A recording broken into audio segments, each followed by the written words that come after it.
आ शेरा वालिदा बोल साचे दरबार की जय। अथ एकादशो अध्याय। जन्मेजय का राजा बनना और उत्तंक की प्रेरणा से सर्प सत्र करना। आस्तिक के कहने से राजा द्वारा सर्प सत्र रोकना। सूत जी बोले, सभी मंत्रियों ने राजा परीक्षित को मृतक तथा उनके पुत्र जन्मेजय को अबोध जानकर उनकी परलोक संबंधी क्रियाएं सम्यक प्रकार से संपन्न की।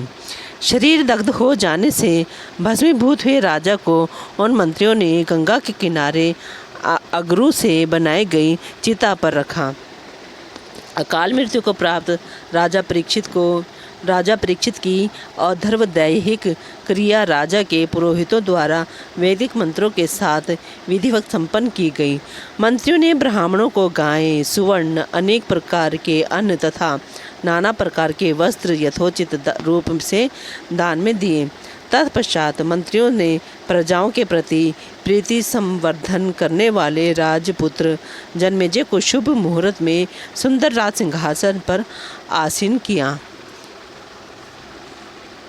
पुरवासी तथा जनपदवासी प्रजाओं ने राज लक्षणों से संपन्न जन्मेजय नामक उस बालक को अपने राजा के रूप में स्वीकार किया।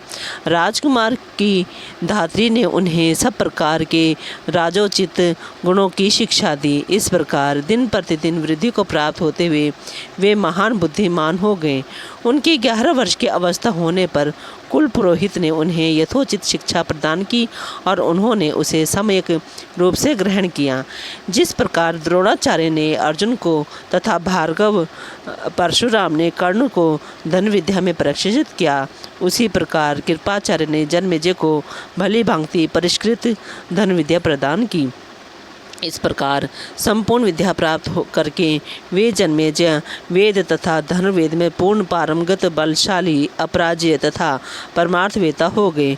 वे धर्मशास्त्र के अर्थों का विवेचन करने में कुशल, सत्यनिष्ठ, इंद्रियजित और धर्मात्मा थे। उन्होंने पूर्व में धर्मपुत्र राजा युधिष्ठिर की भांति राज्य शासन किया।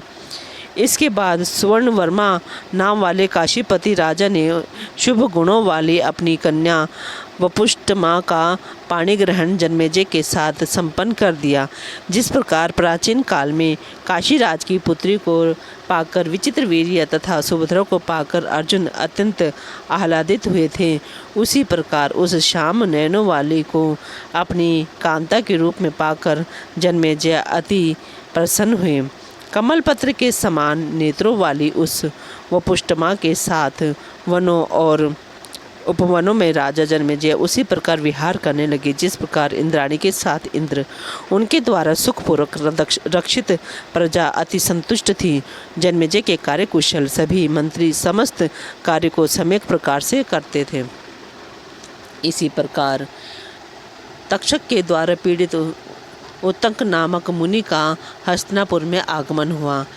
इस सर्प की शत्रुता का बदला कौन ले सकता है, ऐसा सोचते हुए वे परीक्षित पुत्र जन्मेजय को यह कार्य कर सकने वाला समझकर उनके पास आए और बोले, हे भूपवर, आपको यह ज्ञान नहीं है कि इस समय क्या करणीय है और क्या अकरणीय है। आप इस समय ना करने योग्य कार्य कर रहे हैं और करने योग्य कार्य नहीं कर रहे हैं।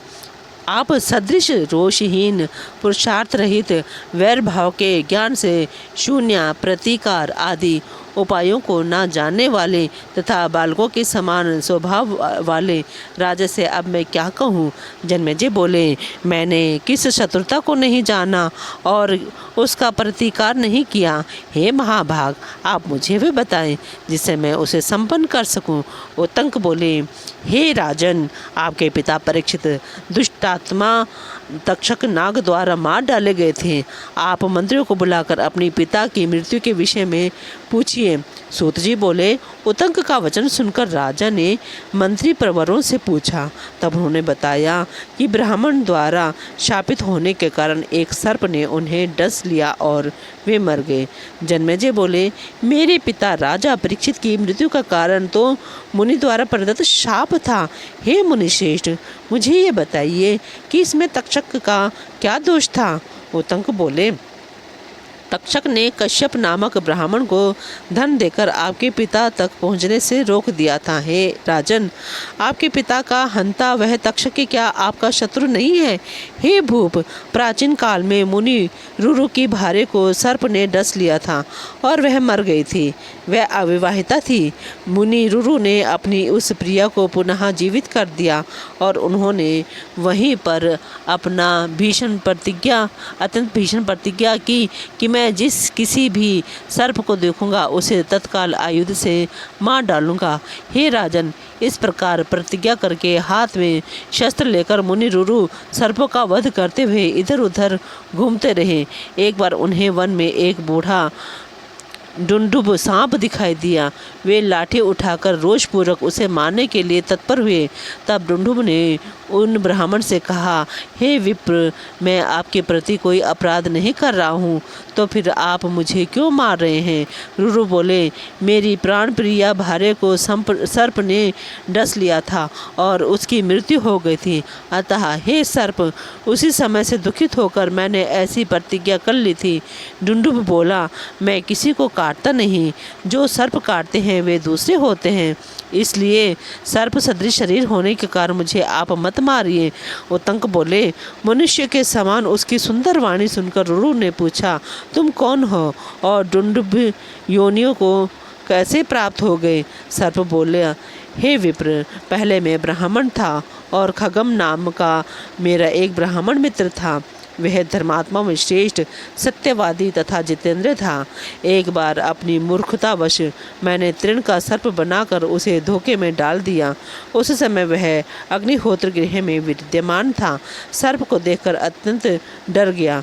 भय से थरथर कांपते हुए उस ब्राह्मण ने विवल होकर मुझे शाप दिया। हे मंदबुद्धि, तुमने सर्प दिखाकर मुझे डराया है, अतः तुम सर्प हो जाओ। सर्प रूप में मैंने उस ब्राह्मण की बड़ी प्रार्थना की। तब उस ब्राह्मण ने क्रोध से थोड़ा शांत होने पर मुझसे कहा, हे सर्प, प्रमति पुत्र रुरु तुम्हें इस शाप से मुक्त करेंगे। उन्होंने यह बात स्वयं मुझसे कही थी। मैं वही सर्प हूँ और आप रुरु हैं। आप मेरे वचन को ध्यानपूर्वक सुनिए। ब्राह्मणों के लिए अहिंसा परम धर्म है, इसमें संदेह नहीं। अतः विद्वान ब्राह्मण को चाहिए कि वह सर्वत्र दया करे। हे विप्रवर, यज्ञ से अतिरिक्त कहीं भी की गई हिंसा याज्ञ की हिंसा नहीं कही गई है। उत्तंक बोले, तब वह ब्राह्मण सर्प योनि से मुक्त हो गया।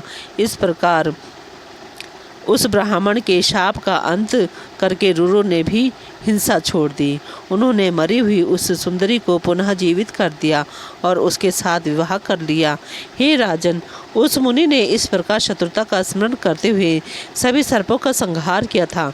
परंतु हे भरत श्रेष्ठ, आप तो वैर भूलकर अपने पिता को मारने वाले सर्पों के प्रति क्रोध शून्य बने रहते हैं। आपके पिता स्नान दान किए बिना अंतरिक्ष में ही मर गए। इसलिए हे राजेंद्र, सर्पों का नाश करके आप उनका उद्धार कीजिए।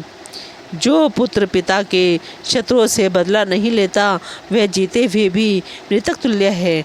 हे नृपश्रेष्ठ, जब तक आप सर्पों का विनाश नहीं करते तब तक आपके पिता की दुर्गति ही रहेगी। हे महाराज, आप देवी यज्ञ के ब्याज से अपने पिता की शत्रुता का स्मरण करते हुए सर्प सत्र नामक यज्ञ कीजिए। सूत जी बोले, उत्तंक मुनि का यह वचन सुनकर राजा जन्मेजय अत्यंत दुखी हुए और उनके नेत्रों से अश्रुपात होने लगा।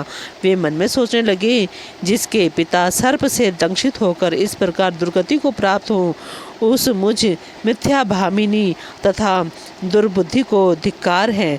मैं आज ही यज्ञ आरंभ करके प्रज्वलित अग्नि में सर्पों की आहुति देकर अवश्य ही पिता की मृत्यु का बदला लूँगा। सभी मंत्रियों को बुलाकर राजा ने यह वचन कहा, हे मंत्री प्रवरों, गंगा के किनारे श्रेष्ठ ब्राह्मणों से उत्तम भूमि की माप कराकर आप लोग यथोचित यज्ञ सामग्री का प्रबंध करें। हे मेरे बुद्धिमान मंत्रियों, 100 खंभों वाले एक सुरम्य मंडप का निर्माण कराकर आप लोग उसमें आज ही यज्ञ के लिए वेदी का भी निर्माण संपन्न करा लें। उस यज्ञ के अंग रूप में विस्तार सहित सर्प सत्र भी करना है। महामुनि उत्तंक उस यज्ञ के होता होंगे और तक्षक नाग उसमें यज्ञ पशु होगा।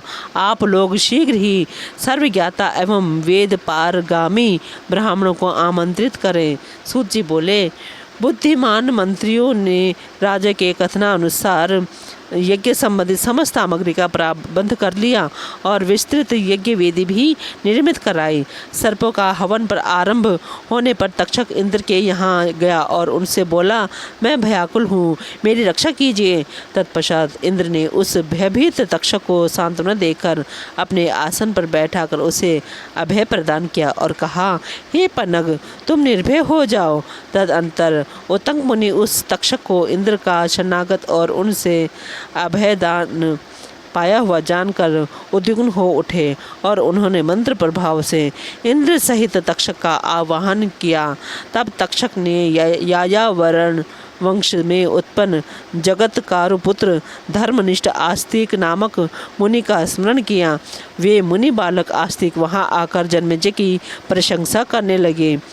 राजा जन्मेजय ने उस बालक को महान पंडित देखकर उसकी पूजा की। पूजन अर्चन करके राजा ने अपनी मनोवांछित वस्तु मांगने के लिए उससे निवेदन किया। तब आस्तिक ने याचना की, हे महाभाग, इस यज्ञ को समाप्त किया जाए। उसने सत्यवचन में आबद्ध राजा से बार बार ऐसी प्रार्थना की। तत्पश्चात मुनि के वचनानुसार राजा ने सर्पों का हवन बंद कर दिया और फिर वैशंपायन ऋषि ने उन्हें विस्तार पूर्वक महाभारत की कथा सुनाई। उस कथा को सुनकर भी राजा को विशेष शांति नहीं प्राप्त हुई।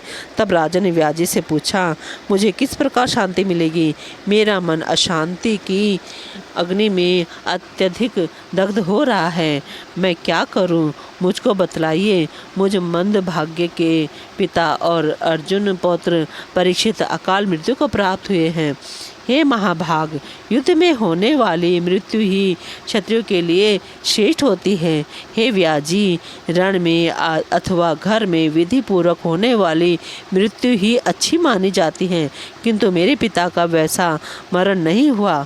वे तो असहाय अवस्था में अंतरिक्ष में मृत्यु को प्राप्त हुए। हे सत्यवती पुत्र, आप उनकी शांति प्राप्ति का कोई उपाय बतलाइए, जिससे दुर्गति को प्राप्त मेरे पिताजी शीघ्र ही स्वर्ग चले जाएं। बोलो जयकारा शेरा वालिदा, बोल सांचे दरबार की जय।